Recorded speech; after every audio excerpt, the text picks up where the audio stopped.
दोस्तों, एक बार कुछ लोग एक बड़ी नाव में नदी पार कर रहे थे। नदी काफी चौड़ी थी तो रास्ता भी लंबा था। अचानक एक बड़ा तूफान आया, जोरदार बारिश हुई और हवा चलने लगी और नदी में उफान आ गया। नाव जोर जोर से हिलने लगी, जैसे कि बस अब डूबी या तब डूबी। नाव में हाहाकार मच गया, लोग यहां वहां भागने लगे। लहरें तेज होती जा रही थी और हवाएं और भी ज्यादा खतरनाक। पूरी नाव में कंफ्यूजन हो गया, सब खौफ से भर गए और बचाओ बचाओ बचाओ चिल्लाने लगे। इसी बीच एक 60 या 65 साल की स्त्री बहुत आराम से एक कोने में बैठकर परमेश्वर का वचन पढ़ रही थी।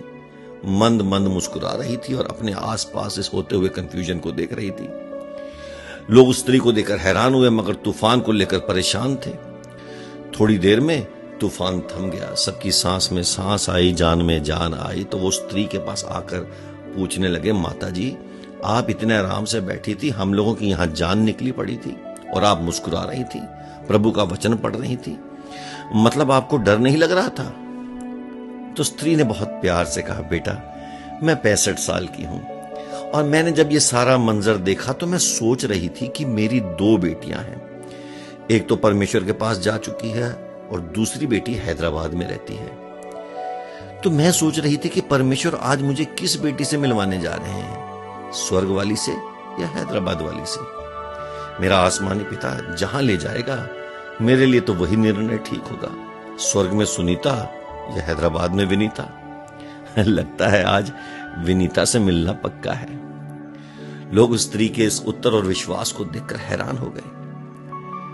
आज हम कहां होंगे, कल हम कहां होंगे, हम जिएंगे या मरेंगे, ये तूफान जो आया हुआ है इसका क्या निष्कर्ष निकलेगा?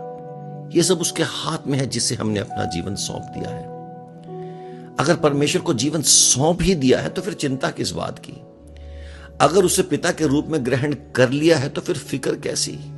जब हमारे धरती के पिता हमसे इतना प्यार करते हैं और हमारा ख्याल रखते हैं तो हमारा आसमानी पिता हमारी कितनी चिंता करता होगा। तो दोस्तों, निश्चिंत रहो, क्योंकि जो समर्पित है वो संतान है और जो संतान है वो सुरक्षित है, नदी के इस पार भी और नदी के उस पार भी। God bless you.